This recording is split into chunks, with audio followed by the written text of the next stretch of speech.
Hello everybody, and welcome back to another build on Spell Slam. Today we are looking at Deluxeicoff's build of Brute Squad, his own creation, which he's taken to many successful 5-0 finishes in Pauper leagues. And this deck hinges on 8 cards here: Of One Mind and Thoughtcast. Thoughtcast we're very familiar with, 5 mana sorcery with affinity for artifact, which means that it costs 1 less to cast for each artifact you control, and it draws you 2 cards. Of One Mind costs 2 less to cast if you control a human and a non-human creature. So this deck focuses on being able to fulfill both of these criteria.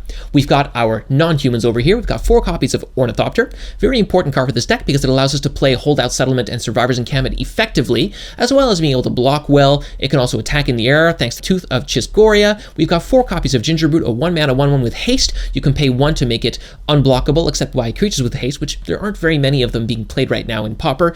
And you can also sacrifice it by paying 2 and tapping it and gaining 3 life, which is important against something like Burn, for example. We've got 4 copies of Flare Husk, which is one of my favorite commons of all time. 1-mana 1/1.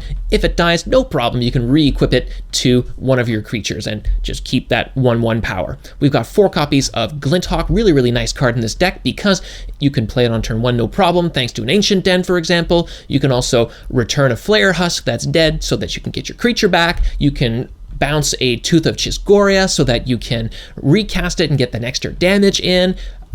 Really effective card, very aggressive in this list.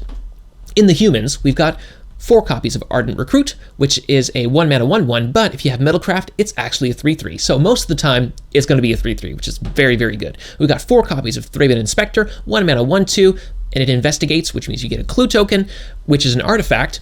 And you can also sack that clue token to draw a card. We got 4 copies of Oreox Sunchaser. I've played this card quite a bit in my Trinket Mage deck, so I know the value of this card. 2-mana 1/1, but it's a 3/3 flyer if you have 3 or more artifacts, which is, again, very easy to do. I've talked a little bit about the Tooth of Chisgoria. We've got Flash on this, so you can play it at instant speed. Very good as a combat trick. And again, you can return it with Glinthawk for that extra damage. It allows you to start attacking with Ornithopters.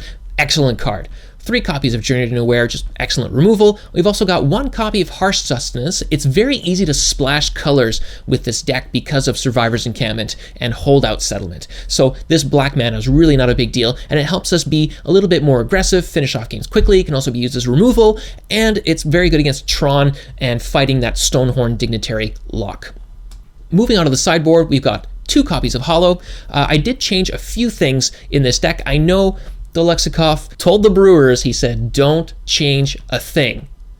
Now, I didn't change anything in the 60, but I could not resist. I think that with the advent of Commander Legends and Fiery Cannonade, Hollow gets a lot better.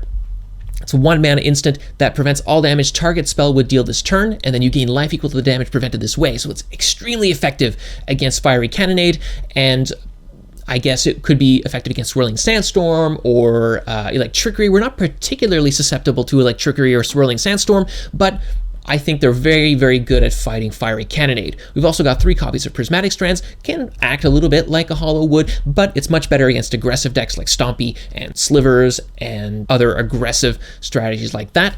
We've also got 4 copies of Hydroblast. Very good against red decks, obviously. 4 copies of Fair Macabre, good against Tron. And Harsh Sustenance, a 2nd copy in the sideboard against Tron again. And I know Deluxeicoff tried out this card before, Swirling Sandstorm, and I think it's actually quite good. I think this deck is going to struggle a little bit against Racing, against Slivers and Stompy and stuff like that, and Hexproof. So I think Swirling Sandstorm is going to be a little bit more effective at kind of getting back into the game. It also allows us to keep our Oreox Sunchasers and Glinthawks and Ornithopters so that we can keep getting in for damage and not be too affected by the Swirling Sandstorm. So that is Brute Squad. I hope you guys try this deck out for yourselves, and if not, I hope you enjoy the games.